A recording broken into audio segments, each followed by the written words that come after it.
word blessed, it is an indication that you have now the ability and you have now the right, sabi mo karapatan, to receive all that was given by God for His heir. Amen.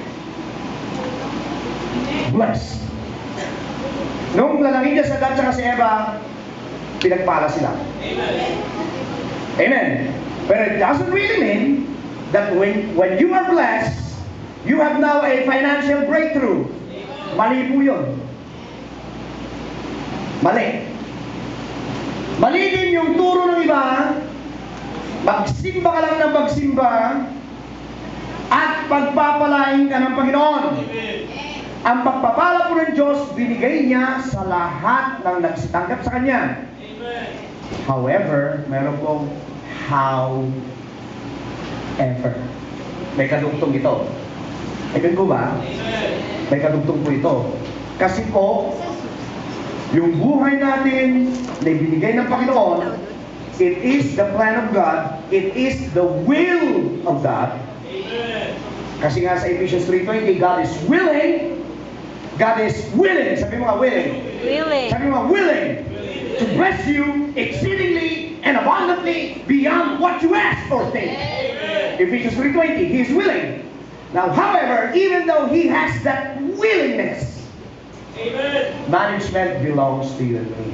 Amen. Ang Panginoon po natin is a God that always deals with us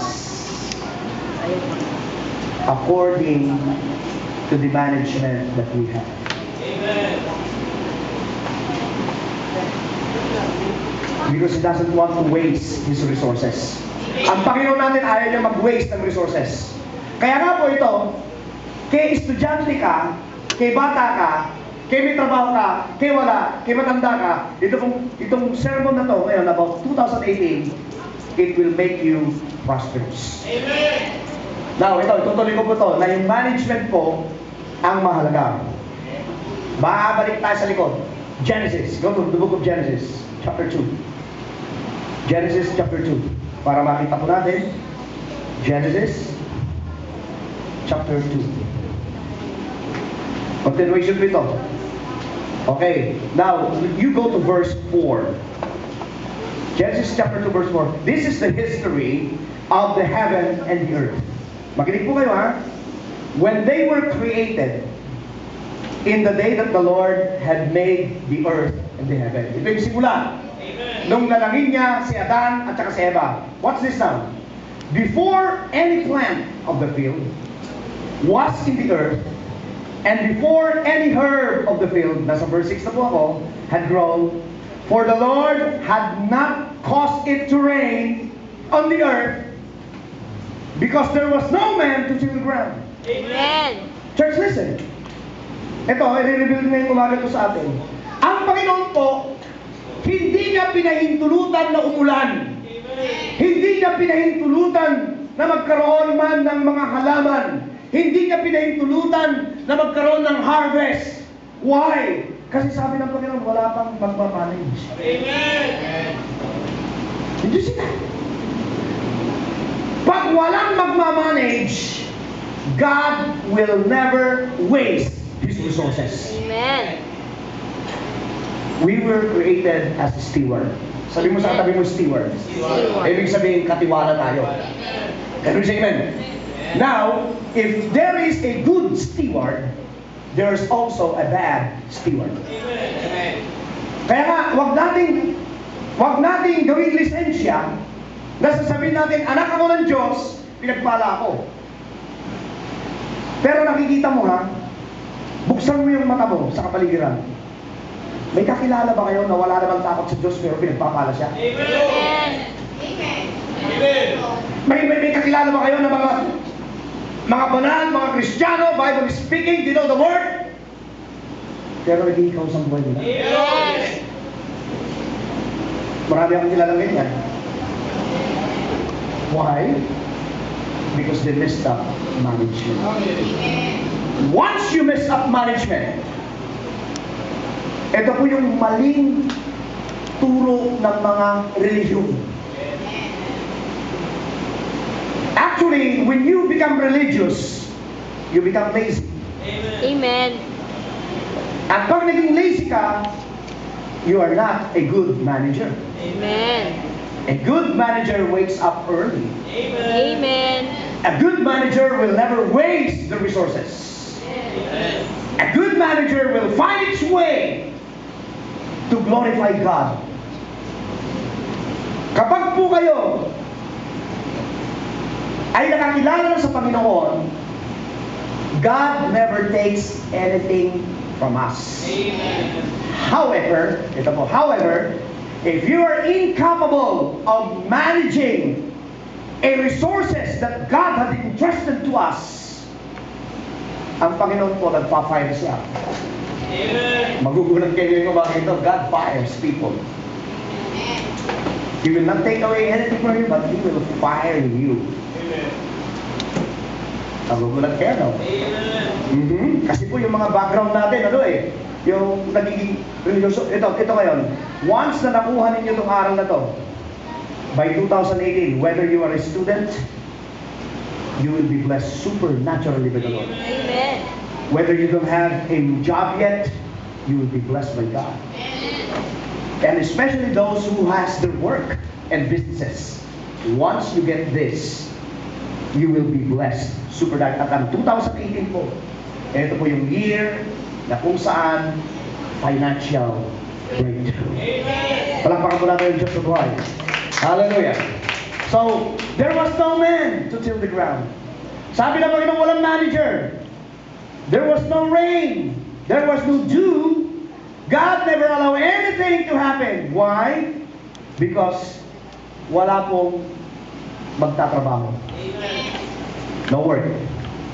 God, so ibig sabihin dito, sa binasa natin sa Genesis chapter 2, God can withhold anything. I said withhold anything if there's no good manager. Kasi sabi niya, He never allow any harvest. So ang Panginoon po natin, kapag ikaw ay hindi good manager, He has the ability to hold. Amen.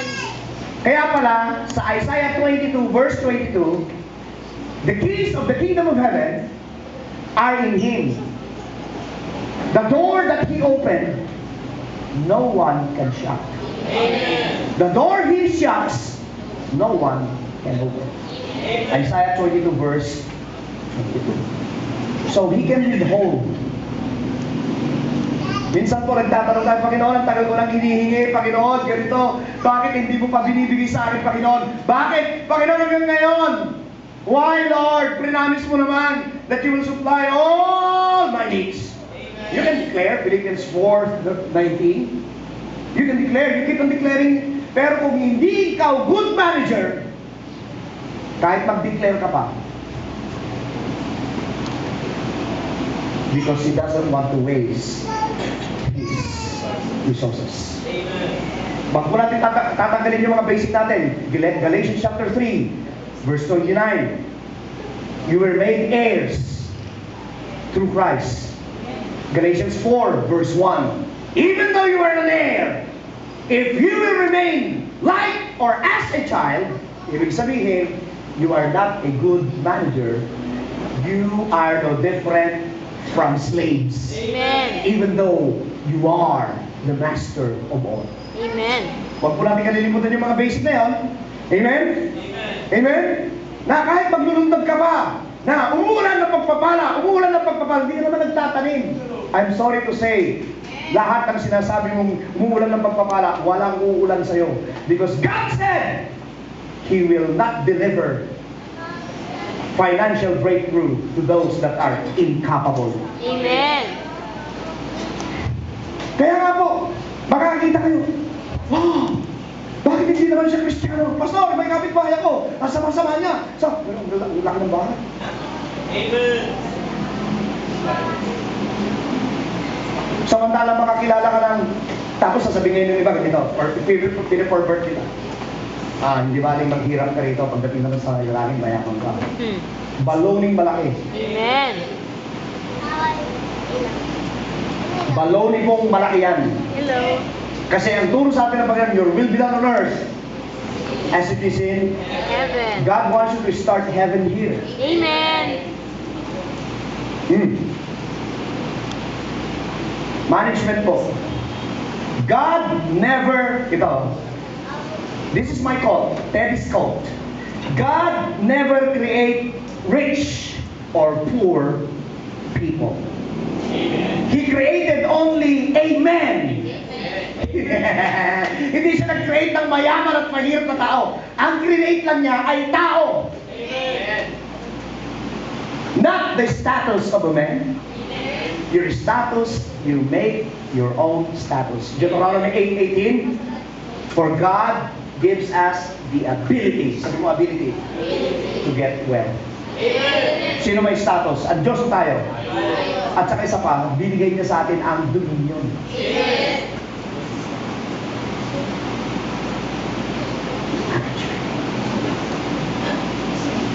Okay, let's continue now. God always protects the resources from bad management. Alam mo, itong miracles, ang miracles is good. Kaya lang yung miracles minsan, when we concentrate on miracles that God is doing, nagiging lazy tayo. Amen. Lord, gumawa ka ng himala sa buhay ko. Paano gagawa ng himala Diyos sa buhay mo lang ang ginagawa? Amen. Wala yata akong kausap. Sino ba yung gusto nitong malagana siya ng 2018? Makinig kayo mabuti. Kasi kapag ito nakuha ninyo, palabas pa lang dyan sa pintuan, sa bahay mo, hinahanap ka na ng pagpapala. Amen. Pero maging matapat ka sa Panginoon. Amen. Sabi mo kay Lord na maging matapat. Lord ka maging matapat. Okay, ito ngayon. Anything that cancels work, anything that cancels your work, it will lead you to poverty. Management, ay meron pong tatlong implication ng management. Oh, write it down. There are 3 implications of management. Number 1, you don't own anything. Amen. Wala kang pag-aari, kapatid. Kaya nga sa Bible, from dust you came, from dust you came, to dust. Amen. From dust you came, to dust you go. Wala kang pag-aari. Can you say amen? Amen. Number 2, when we return, or when we have the accounting, amen po ba? The original resources that God had given us must multiply. Tingnan mo yung parable of the talents. May binigyan siya ng 5, may binigyan ng 10, may binigyan ng 2, may binigyan ng 1. Yung binigyan ng 5, sabi niya, Lord, nung dumating na po yung araw of accountability, Lord, binigyan mo ako ng 5, in-invest ko. Yung 5, kumita ng 5. Ano remark ni Lord? Good and faithful servant. Good and faithful manager. Sabi ng Panginoon, you will be trusted with small things, I will give you more. Amen. Yung binigyan ng 2, sabi niya, how about you? Lord, you gave me 2. I invested the 2, and the 2 makes another 2. Sabi ng Panginoon, yung remark siya, good and faithful servant. You are faithful with small things, I will give you greater things. Amen. Listen, church! Tapos yung isa, Lord, I was afraid. I know, Lord, that you are collecting from the field that you never sown. I know, Lord. Alam mo pala? What did you do? I was afraid I hid it. Ito, binabalik ko sa iyo buo. Ano sabi ng Panginoon? Servant to Ano sabi niya? You lazy and evil servant. Amen. Thank you sa wow, nakuha niya. Hindi po lahat ng servant ay good. Amen. Hindi lahat ng servant ay good! Amen. Ano sabi ng Panginoon sa kanya? The one that was with him, take it from him and gave it to those that has more Amen. and throw him out.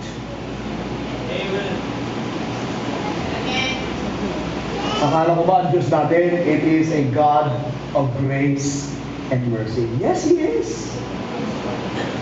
Lahat ng chances binigay niya sa'yo. At saka sa akin, yes, He is. He is a just God.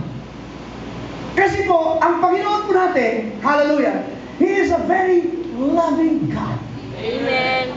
But you must know, kilalanin mo kung sino siya.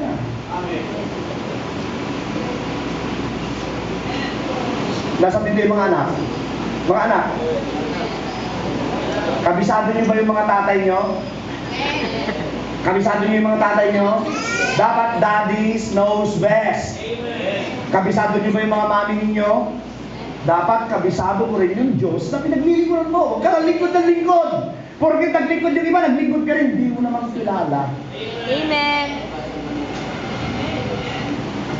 Hello? Kailangan magkaroon ka ng personal attachment with the Lord. Can we say amen? Can we say amen? Okay. Now, ang Panginoon po natin, He is very particular with management. Sino gusto ng 10,000K every week? Isa ka dyan po. Okay, amen. Yung iba po, gusto nila ng 10,000K na income. Pero yung 1,000 na hindi ka matapat eh. Amen. Yung 1,000 hindi ka makapag-tithes. Tapos nag-i-expect ka ng 10,000. God will never waste His resources. Amen. You're aspiring for a bigger house. Eh yung apartment na tinitira mo, di mo malilisan. Yes. Bad manager. Yung ibang mga tao gusto na, Pastor, gusto ko na magkasawa, gusto ko na magpamilya. Hindi mo nga mapakain yung sarili mo.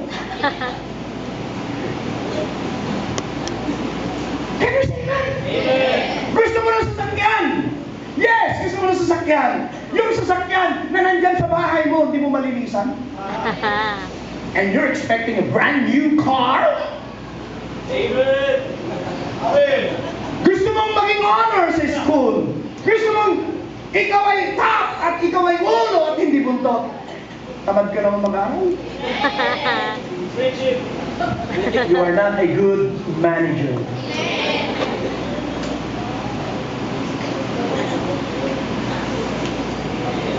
You don't know how to manage your time. Sino dito yung mga namamasukan? Namamasukan ka, lagi kang late. You are not a good manager. Amen. Dinadaya mo yung company mo. Hallelujah! At pagdating mo doon, imbis na magtrabaho ka na, patimpla-timpla ka pa ng kape. Playtime. Yung lunch break mo, alas 12 hanggang 12:30, babalik ka sa trabaho mo, 1 o'clock. You are not a good manager. Amen. If no one is watching you, somebody out there is watching you. Amen. Sinuklihan ka na sobra-sobra ng cashier. Hindi mo naman iayaman yun. Hindi mo naman sabi, uy, ate, yung iba kapag siya, uy, pagpapaka na itong iba. You cannot be trusted with small things.